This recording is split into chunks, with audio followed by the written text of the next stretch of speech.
Welcome to the Live, Love, Laugh, and Let Go Out Loud. I am excited, as I always am, for my shows. I am super excited for my next guest, Bob Donnell. It's super excited. I'm going to do a little intro, and then we'll be right back after this.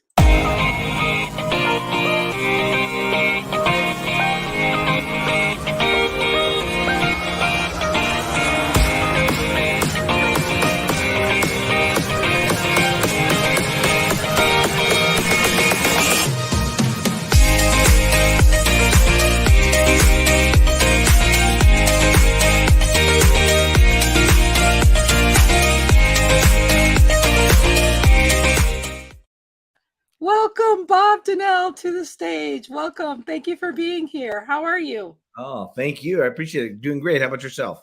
Fabulous, fabulous. So I guess I need to say you saw me, and I'll leave it at that for now.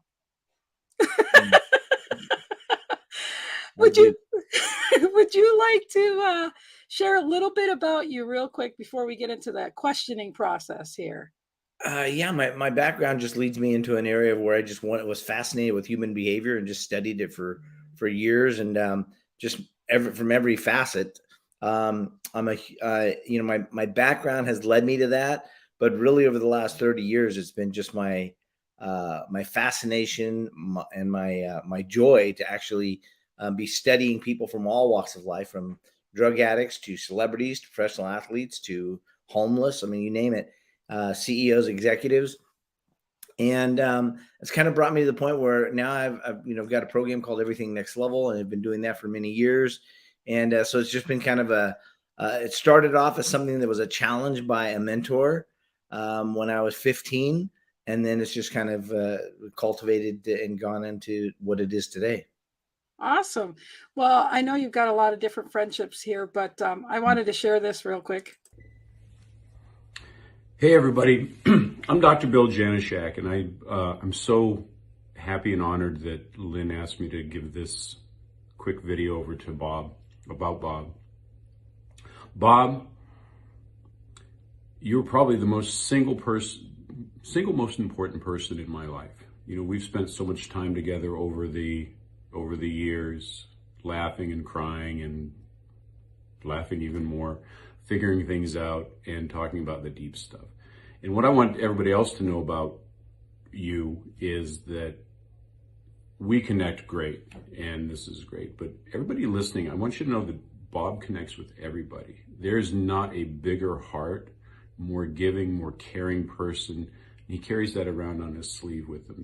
There's nobody more authentic and real than Bob Donnell. And whether he's on the stage or off the stage or sitting across from me in Starbucks, Bob, you're the real deal. I love you so much, and I'm so appreciated just to have you in my life, having there for a great hug between friends or a shoulder to cry on. Through the years, you've been with me, introduced me to so many people, and I always say, Kevin Bacon ain't got nothing on Bob. If you want something done, you ask Bob. So Lynn, thanks for asking me to do this. I could go on and on about the impact that man across from you right now has had on thousands of lives, but you're experiencing it yourself. And I want you guys to know that that's real. That's Bob's stuff. So brother, I love you. So grateful to have you here in my life and just always being there. I wouldn't be half the person that I am today, and still growing, thanks to you, if it wasn't for you around. So thanks a lot. I appreciate it. Surprise. Very sweet, very sweet. Bill is a great friend for many, many years. Thank you, Bill, and thank you, Lynn, for putting that together. Oh, well, I just wanted you to feel welcome here on my stage, of course. Cool. So anyhow, okay, so let's get started with some questioning here. Okay. Now, I usually tell everybody you can't live, love, and laugh unless you let go of things in your past. And from your bio, you've let go of a few things in your past. And you wrote this awesome book here, which we'll get to later. But I really, for our viewers and for anybody else, I mean, if you'd like to share some of the things you've had to let go before you became successful and got out of your own stinking thinking and got Mhm. out of your own way, if you don't mind sharing that, that would be great. Yeah, I mean, it started when I was 15. My mom was diagnosed with cancer. She was the only parent I had. She was given 6 months to live. And then she ended up living 2 years.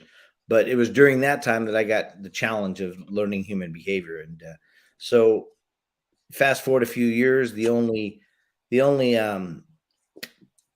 parent, I mean, the only person that was a father figure to me was a family friend, and he died of a drug overdose. And then fast forward a little bit longer than that, I've lost my daughter in a car accident that I witnessed. I was following behind, and I've lost my brother to suicide, and then most recently a grandchild who I hadn't had a chance to meet died from SIDS at 2 months. So if you look at that, that's a lot of loss, a lot of things to let go of. But like it's no different than anything else that we do. Um, Letting go of a divorce, letting go of a business that struggled or failed, letting go of whatever it is you're going through. I mean, it's a process that we can work through to let go of that. And I love the title of what you're doing, Lynn. So I think that's a great jumping point, is just to realize that no matter what we have going on, it doesn't matter, small or big, we're going to have to let go of it. And I love that because it brings back that analogy to me that in order to fully open your hand to something else, you have to let go of whatever's in there. So yeah, I love the concept and what you're teaching. Thank you so much. I appreciate that. I appreciate you being here. So let's get to the brighter side of things. What meaning does living your best life have for you personally? Yeah, I think living your best life is a fluid thing. I don't think it's static. I think living my best life right now is right now what we're doing in this moment. That's my best life, and it brings me back to a story I heard I believe it was Francis Schaeffer, and one of those, and he was tilling his garden, and a gentleman came up to him and said, what would you do if today was your last day? And he said, I'd finish tilling my garden. No. And what I took from that was that idea that if it wasn't important enough for me to do on my last day, why am I doing it now? Because we don't know what our last day is. So I think for me, my best life is what I'm doing currently right now. And then the side note will be what's next. It doesn't matter until it's then. I love it. I couldn't agree more. I couldn't Yeah. agree more. So, what do you love in your life other than your family? I love people. I love the idea that we're all in a mat and we're all in a place where we're breathing. A friend of mine, New York, says this great thing. She says, "Where does the air I breathe start and the air you breathe stop?" Yeah. It's like we are all so interchangeable that we're breathing the same air. And so I think that's the fascination for me, is how do we all operate on this blue sphere running through space thousands of miles an hour, and yet we all bring to life perspectives, we bring to life value, we bring to life opportunities, and all these things are happening simultaneously while you and I are sitting here on this call having a conversation. That's fascinating. Absolutely. Yeah, absolutely. So, without happy, you can't have sad. So it's balances out. The universe balances out for sure. So, what makes you laugh other than me? Because obviously you saw I made you laugh the Yeah, other you day. you But were definitely making me laugh. yeah. So, but let's keep going before my meter turns red here. No pun intended. That was pretty funny. Yeah. Okay. Things that make me laugh. I love good humor, obviously. So a great comedy show, a great show that has some really good witty banter. Love witty banter. But really, the thing that really excites me the most is meaningful conversation. And I think in that meaningful conversation, when you're having that and you can have something that makes you laugh, it makes the whole conversation even better. So it's kind of like the icing on the cake for me. I love it. So maybe this will make you laugh, but you need to pay attention. Okay. So have you ever gotten yourself in a pickle? What kind of pickle would you say you got yourself into? That you learned the most valuable lesson ever. I cracked myself up. That is cute. That is funny. So don't just sit there. Come on. You can do better than that. Answer the question. The question that a pickle posed to me. Okay. Yeah, I've gotten myself in quite a few pickles. I teach connectology, so I teach about how to connect with anyone, anywhere, anytime. And so I've done that for years, and we have full day excursions. We have online, we have all that.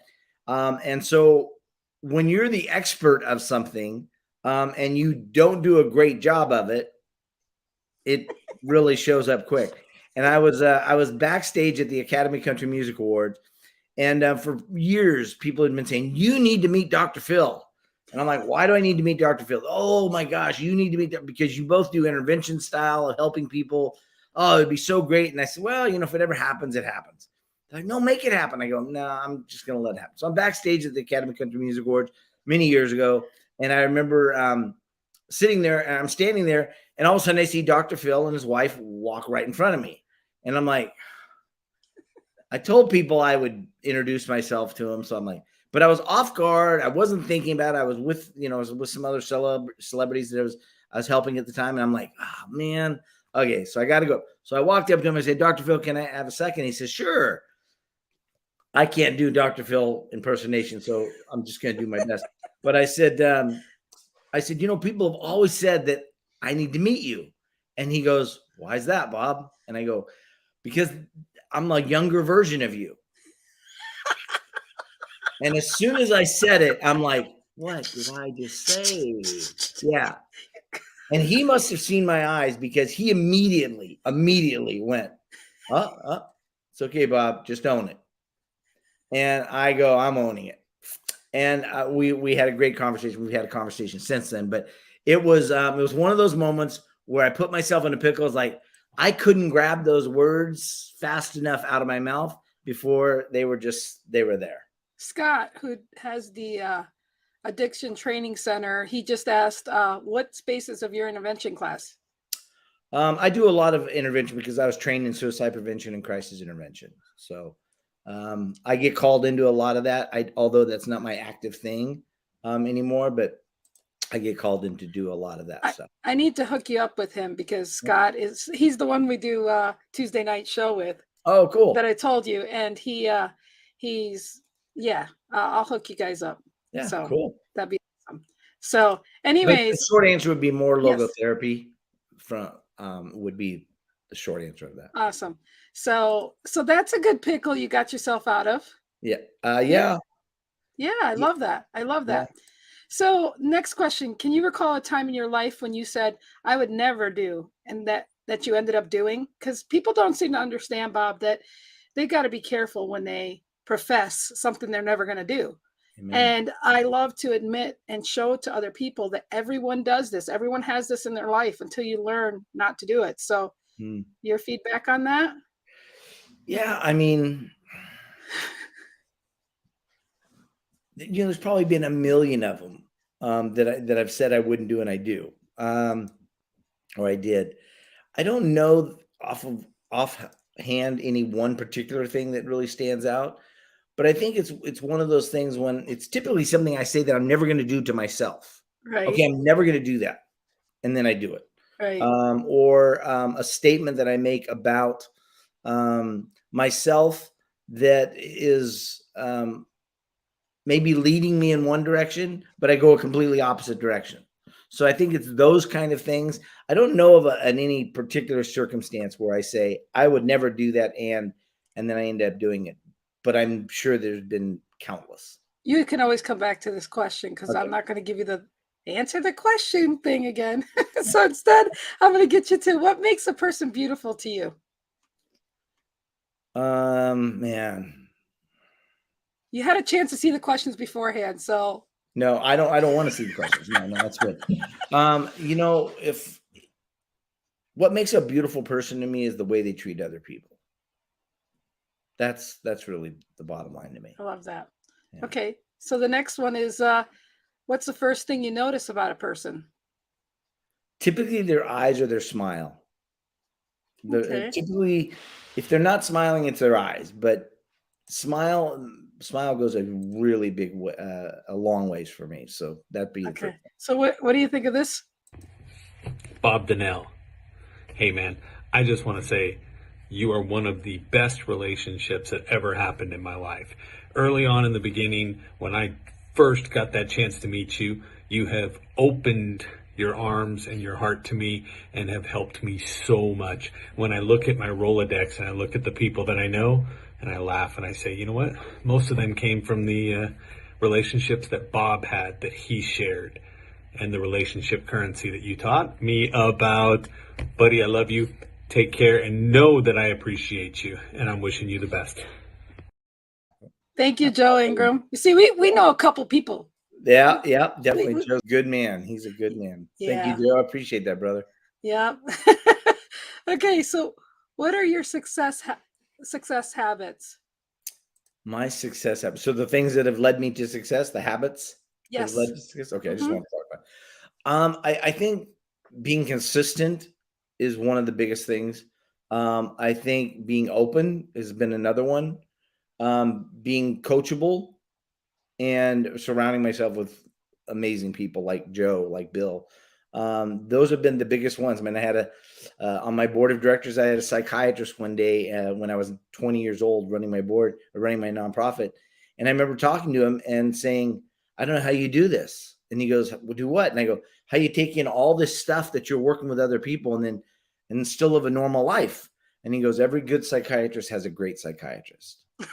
And I went, wow. And so he offered to be my psychiatrist, and every week we would meet for lunch and we would just have a conversation and debrief. And that was a really turning point for me to realize that even the great psychiatrist has a greater psychiatrist. Oh yeah, for sure.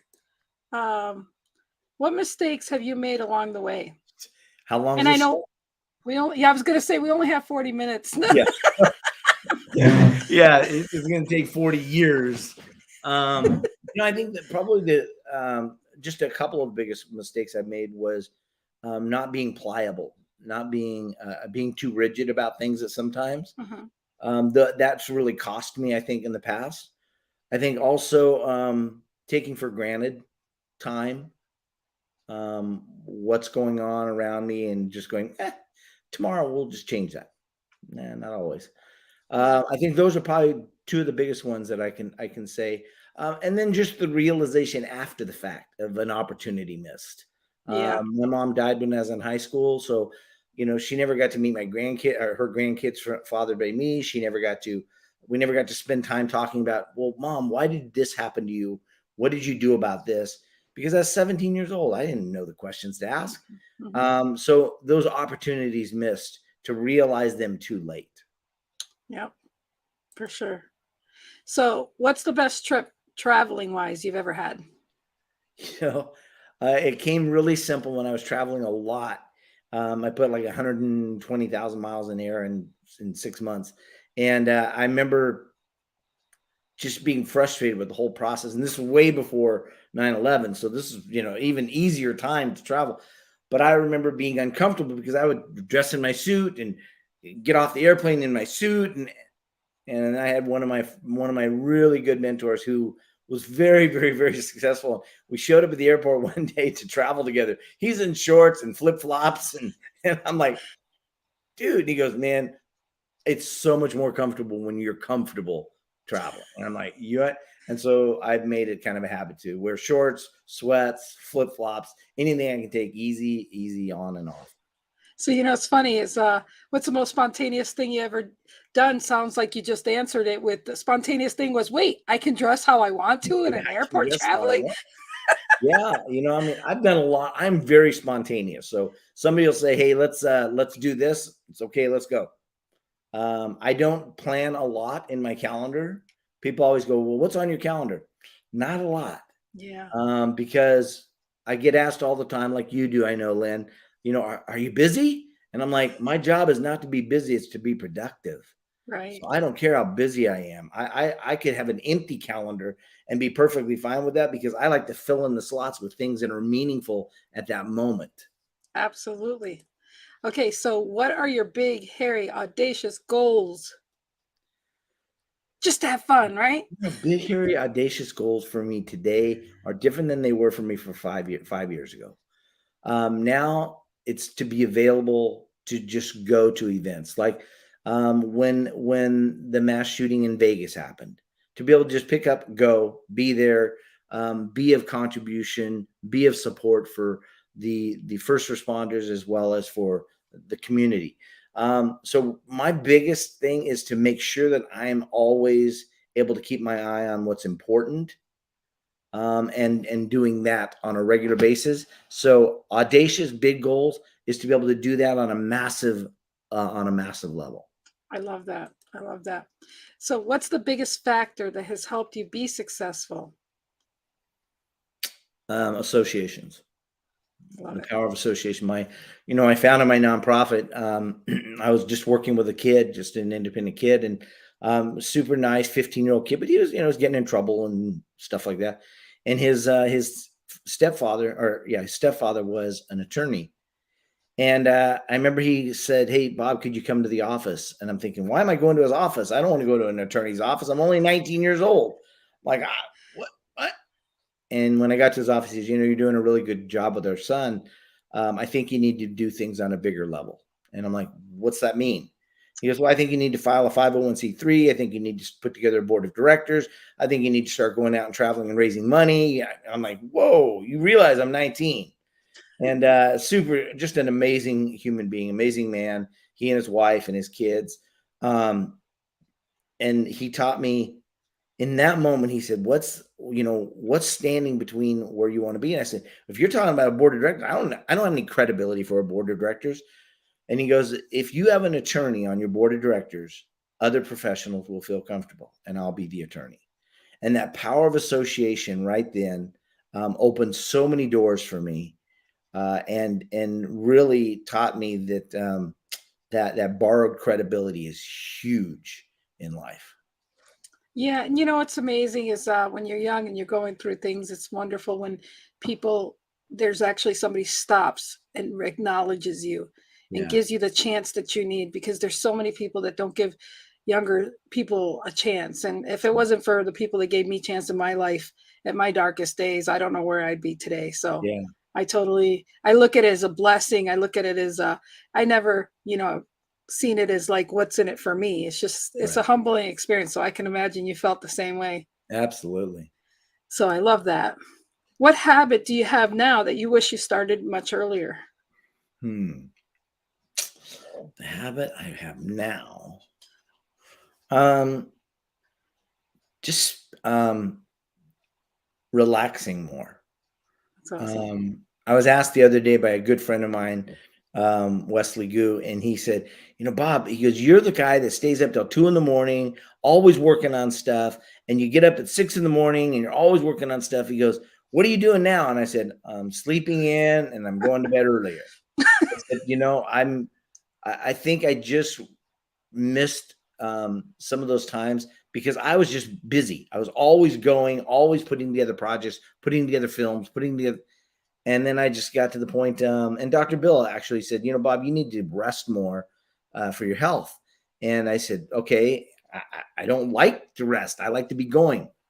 And I think in the last year, I've just really spent more time going, I don't have to go somewhere right now. That's I'm good. okay just sitting here. And if I want to watch a YouTube video, I'm going to watch a YouTube video. If I want to watch a full-length movie, I'm going to watch a full-length movie. My whole thing was just adjusting my lifestyle.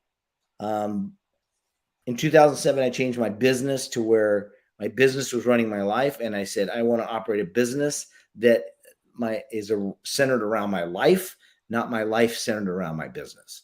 Yeah. And so I did that very well for many years. But I think the biggest thing that needed to change was me just taking some time to just be. See, and that's what I love. You couldn't do if you didn't let go out loud all that stuff. You can't live, love, and laugh. Nope, That's my that's right. point. That's my Very point true. exactly. So, what hard times in your life left you a better person after it was finished? Well, any of the ones I mentioned before Mhm. were definitely turning points for me to.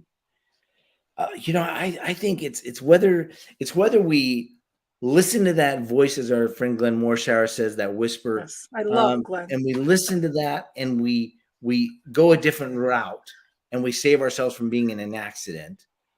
Or it's just that thing where we go, I don't really need the chocolate cookie right now. And it's any of those things that are turning points that make us better people, because it helps us to start building that muscle of listening to the whisper, helping that build that muscle of doing things differently, or taking a different path, or eating differently, or whatever it is. So I think it's those kind of things that have Okay, made me a person. okay, we only have a half an hour left, less than Right. that. But so I'm going to ask this quick question because I ask most people. So, and of course, what celebrities have you met and worked with? But we both know Glenn Morshower, and I just love him as a friend and a mentor, and just Yeah. so blessed to know him. We are just so blessed. I love him. Yeah. I love him. Glenn is a very dear friend. He's probably one of my best friends. Yeah. So we don't got all day to answer this question, but I mean, just spotlight anybody that you Garth said Brooks is above heads above. If you want to Everyone explain that else. story really quick, that was beautiful. That Oh, was awesome and inspiring. sure. Yeah. Garth Brooks, Tim McGraw, Will Smith, all those, a lot of those people that I've worked with or spent time with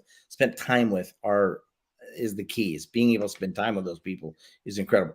Garth, when my daughter died, I wrote on the back of a card, yes, my life is better left to chance. I could have missed the pain, but I'd have had to miss the dance.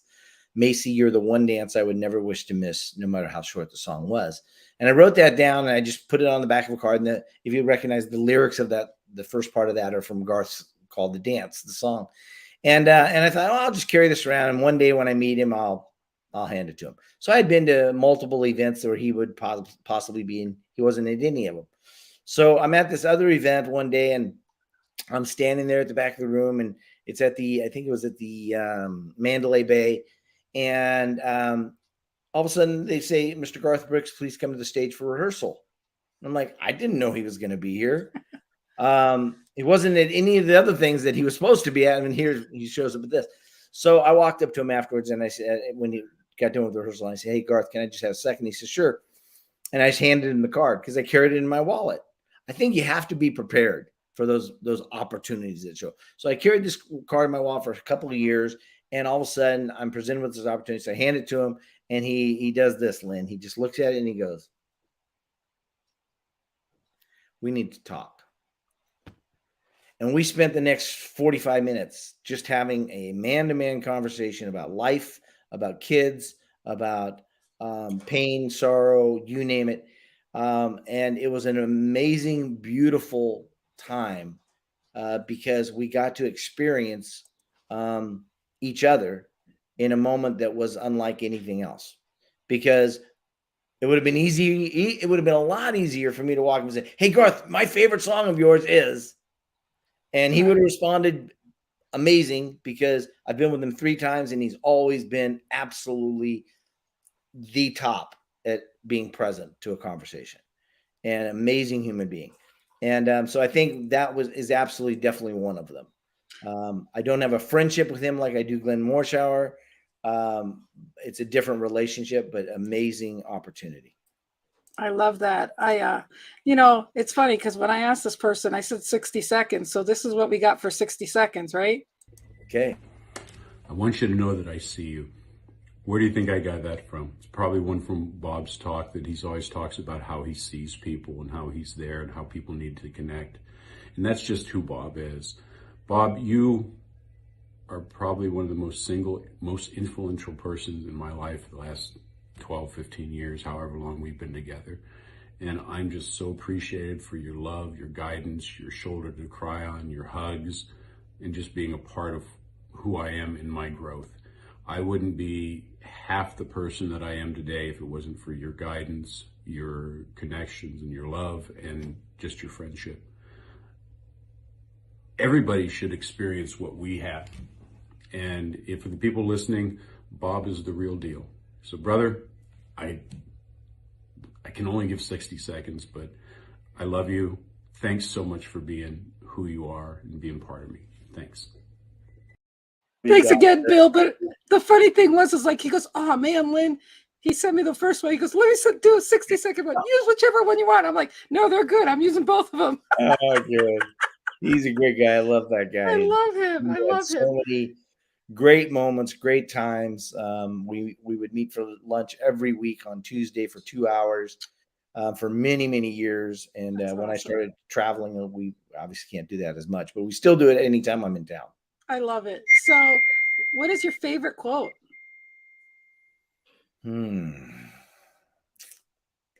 Favorite quote. I mean, see, I mean, I guess I would have to say it's a Bible verse. And it's without a vision, people perish. Because I think personal development, professional development, anything can be tied up in that. Without a vision, your ideas, your dreams will perish. So that would have to be my favorite quote. I love that. I love that. And if you could start all over again, what would you do differently? I would probably spend more time with the quality people that I've surrounded myself with now or in the last 15, 20 years. But if they weren't there in my life, I would seek them out more so. Love that. I was very, very blessed that I had great friends growing up that I'm still friends with. But bottom line is I would even seek out more of them and learn how to. There's one thing that I teach about contacting, then connecting, and then cultivating. And I would spend more time on the cultivating. Yep. Love that. What personality trait has gotten you in the most trouble? Lack of patience. But you're learning to have patience now, right? Not really. Okay. I have to say, yeah, but it's like, yeah, God, I want patience and I want it now. Yeah. Hurry up and wait. Hurry up and wait. Love it. What is the most impressive thing you know how to do?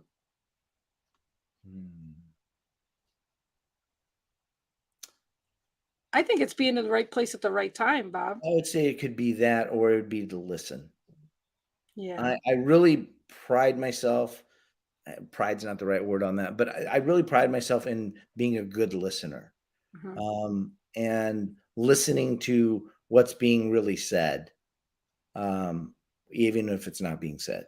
Right. And that's the biggest thing is the pauses. Yeah. And that's my Long Island coming out, the pause. I try to divert my accent, but it comes out once in a while. How do you organize your time? Like we talked about a little bit, I'm not trying to schedule my day out. Right. So I have a Monday morning session that I do at 10 o'clock. I have a Wednesday morning that I do at 10 o'clock. And then I have the third Thursday of every month that I do for my dinner for my Next Level community. Everything else other than that is just kind of a thought that somebody says, hey, how about this? Yes. Glenn and I have this thing where our answer is yes to each other before the question's ever asked. And we've proven it over and over again because we've like, yes. Okay, Thursday, we're going to have to do it from 6 o'clock to 7 instead of 5 to 6. We've done stuff like that. But I think being able to say yes is really big to me, to the right things. And you can only do that if you don't have a schedule that's just so tight that you can't fit anything else in. And I thank you. It's an honor that you said yes to me. So thank you so much for that. And I hope you feel honored and and celebrated on my show. What part of the day do you look forward to and why? Wow. It's changed so much, or like I said, over the last few years, because it was like, I loved being up till 2 a.m. and just working.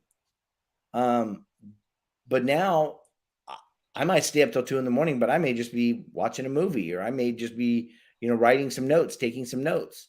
I think now my favorite time is, I know it just sounds so cliche. My favorite time is the moment I'm in. I love it. Because I've seen so much go by that I couldn't recapture. I think that's probably the moment that I love the most is the moment I'm in. And but I still like the stillness of late night. I do like the stillness of late night. Yeah. Yeah. You don't hear like even the city noise or, whatever, just the natural animals, Yeah, the Yeah. nice thing about the stillness at night is you only hear what you want to hear. Because if you don't want any TV on, it's not on. You don't want music playing, it's not on. You don't want XYZ, it's not there because it's just everyone else is asleep. So I think you get to have what you want. I love it. Well, let's see here. I saw Debbie upon. Yep, Debbie's been here. I'm trying to ignore her. She's trying to get me to turn red. Debbie, Ooh, come I'm on. trying to be professional here. So what's the best thing you got going for you in your life right now? My community of people is really the best thing I have going. Other than my relationship with God, and that's always the top of the pyramid for me, but it's always something a work in progress. So the people that God brings into my life, let's put it that way. I The love people it. that God brings into my life. I love it. I want this show to always be something you refer to if people want to have the inside scoop on you. Watch this show. Love it. Because you usually get asked the same things when you get interviewed, right? Yep. So Yep. I try to be different. What's your favorite thing to do when you have free time? Oh man. If I can be around my grandkids or be around my kids, that's obviously, but they all live different places now. I'm big on movies because if you looked up in my phone, you would see in my notes, I have thousands and thousands of notes where I've been watching a movie, watching a television show, and take notes. People are always like, "What are you doing?" I'm like, "I'm taking a note." So that is where I get a lot of material. Or watch pop-ups. You don't want to miss that one. That's right. You don't want to miss that one. I watched it all the way through. I even made comments. You guys stop. Okay, so Scott asked, everyone needs a consistent anchor in their lives. What's been yours? That's a good one, Scott. Thank you. The most consistent anchor I have is God. I mean, there's no ifs, ands, or buts about that. Other anchors in my life would be my friends like Bill, Joe, Wes, people that I've confided in. They've confided in me. I really have made it a point to surround myself with people who know the absolute worst about me, and they love me as if they had none. That they knew none of them. That's Debbie. In a short time, we've become like it's just an amazing thing, and you know that, right? You meet people, all of a sudden you click, and that's it. That's it. It's a blessing. It's the way we should find our compass instead of staying around people that anchor us down. So, Amen. What does the perfect day look like to you then? With my girlfriend, with my kids, my grandkids, anything I'm doing with them is going to make a perfect day. Absolutely. What has taken you to the longest to get good at or decent at? Wow, the longest. This would be. I think it goes back to the listening thing because it's something I'm constantly striving to perfect. And I know it'll never be perfect, but that's one of the things that I really want to focus on. So that's the one that's taken me the longest because I'm very excitable and I can be very distracted very easily. So being able to just go, like on my TED Talk, to be able to just do that. It would have been very easy to just take the stage and start talking. You got TikTok? I didn't even go look. I slacked this time. Wow. A TED Talk. Oh, your TED Talk. Yes, Yeah. you did a great job on that, by the Oh, way. thank you. Thank you. Yeah, I do a I'm- couple of TikToks, but no, I'm not big on TikTok yet. Yeah, I was gonna say you didn't see like the TikTok type. I like it. I like TikTok. I just don't have a lot of them. Yeah. What do you wish someone taught you a long time ago?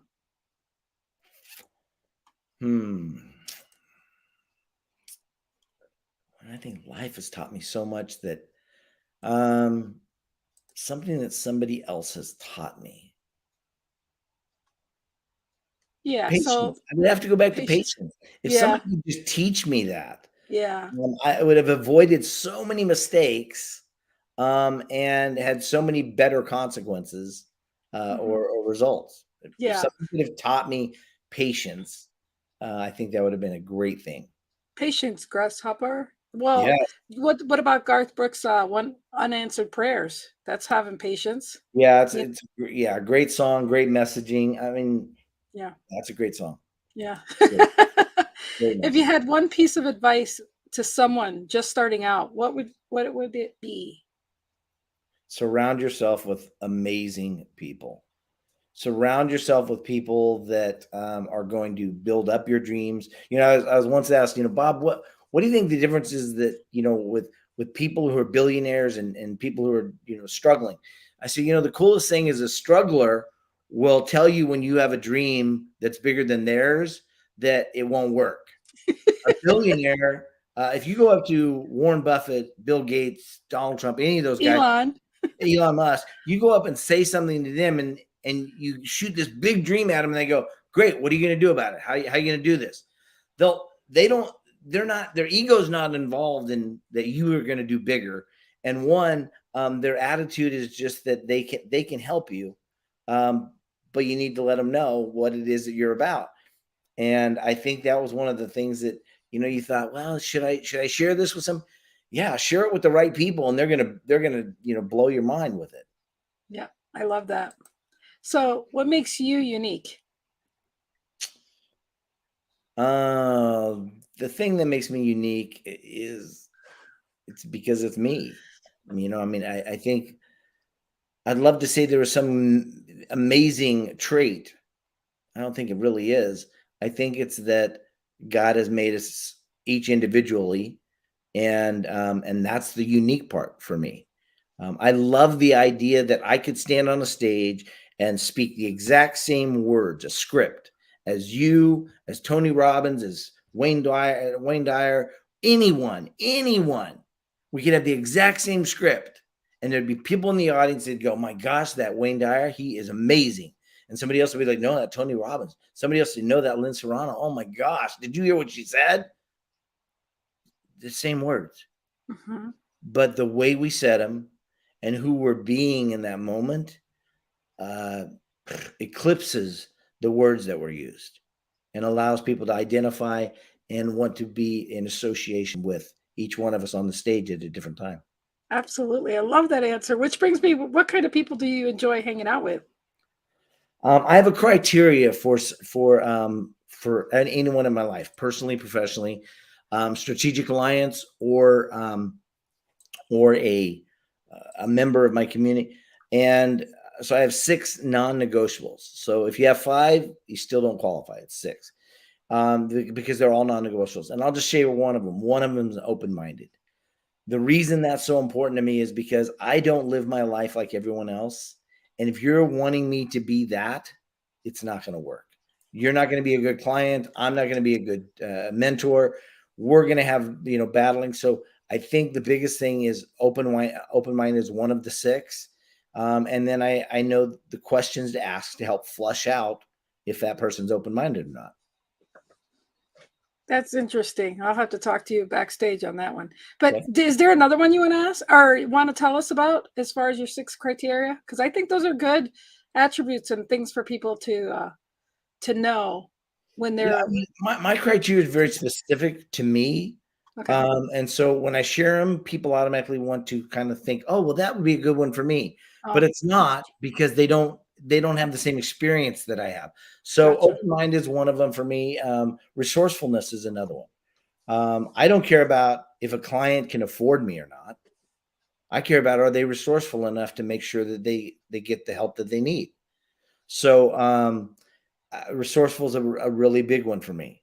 I And love because I know that if they're resourceful in their life, they're going to be able to achieve more. I love that. So, what tells you the most about a person?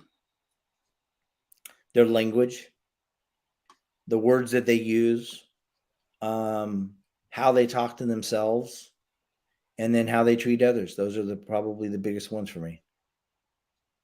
All right. So, let me ask you this one. What's the funniest joke you know by heart? Is there one? I'm not a good joke memorizer. Okay, then I'll just let that one be. Okay. I'll give you that. If you could step into my shoes, what would you have asked yourself that I haven't asked so far? Because you're the one who likes people asking good questions. So hopefully I'm asking you good enough questions. Yeah, you're asking good questions. You're asking good questions. I think what I would have you ask me that you didn't ask? So far, yeah. Boy. Okay, I'm doing good then. Okay, we'll skip that. Okay, we got that one. Okay, if a genie granted you 3 wishes right now, what would you wish for? You know that I would love to sit down and have a meal with somebody that could have changed the course of history. That would be one. Because I think there's, I mean, for example, and this is going to sound bad, but Adolf Hitler, I would have loved to have just had dinner with him because I believe that in the right questioning and establishing the right meaning, somebody could have reached him at some point in his life. I don't know what point that was. Obviously, you know, wealth is great, but wealth to me is so much more defined by circumstances than money. I've had a lot of money and lived well, and I can live in a van driving around the country just fine. So it's no longer money; it's more about lifestyle. So increasing that ability to have lifestyle is the key. And third thing would be great relationships with people, just to keep growing those and cultivating those to even a higher level. And the best thing is, we know we don't need a genie for all that stuff. So right. Case closed. That's right. That was but that was still a good way of getting some stuff out of you. Yeah. What book recommendations do you think have been impactful in your life? Wow. Man's Search for Meaning by Dr. Viktor Frankl. And writing your own book? Yeah, it'll be my own book very much. That's a cute picture of you. I'm not gonna lie. I'm not gonna turn red this time. It's completely different, that's for sure. Nothing wrong with it. Yeah, Man's Search for Meaning. The Bible is one of my favorite books of all time. And then maybe I mean, there's so many great books out there. It's hard to just name them down to one or two. But yeah, I saw the. We always have those hecklers around. Those hecklers. Those damn hecklers. What are they doing? Oh, she's funny too. Here. She's really trying. Yeah, she's tried really hard. If you could start. I already asked you that. Yeah. Let's see. What's something you want to learn or wish you were better at? I wish I was better at the guitar. I mean, I've played it for years, but I wish I was really better at that. And what would I like to learn? I'm constantly learning. I'm a YouTube person. I watch and learn. I'm much better at learning that way than I am reading. So I'm constantly learning something new. I think that's one of the best things is I really set aside time in my day to make sure that I'm always learning something. And so like right now, one of my big things that I'm working on learning is how to convert things from online, because before COVID, we spent so much time at live events. And during that time, it was like, okay, what am I going to do differently? And I wanted to really come out of it with an even greater skill set. Love it. Love it. Well, you have answered many questions. I've interrogated you enough. You've gotten through. I just did this before the show. Hi, Bob. I want to thank you for today. I appreciate your time, your efforts, and your friendship. I appreciate the laughter I know we had, because I'm sure I may have blushed a time or two, and hence the reason why I'm wearing red. But anyhow, thank you for seeing me, noticing me, and thank you for being a Clubhouse friend. I really appreciate you, and God bless. Thank you. Lynn, thank you so much for that. That was very sweet. And I love the idea that you've interjected like Joe and Bill. And I don't think I've ever had that done on an interview. So well done. Thank you. And did you know that I actually put their picture in the intro stuff too? I did. I saw that. And I'm like, oh, she must have taken that from. No, purposely. Else. Like, there's more famous people than Joe and are there, Jim and are Bob. there really more famous people than Joe? No, yeah. Joe is one of a kind. Love Joe, one of a kind. Funny. He's the best. I love him. He's just great. I really, on the bottom of my heart, I want to thank you for being here. I hope you felt loved, appreciated, and acknowledged for who you are. And oh yeah, I'm a little creative. Thank you. And Joe is hilarious. So thank you everybody for watching. Yes, follow this awesome man here, and I really appreciate you. Is there anything you'd like to say before we leave? The biggest thing I would say is just be open. Don't get so pigeonholed in the way you think that it costs you everything. I love that. I love that. Thank you so much. Thank you. Stay right there. We'll be right. Have a good night. I'll see you later. Bye.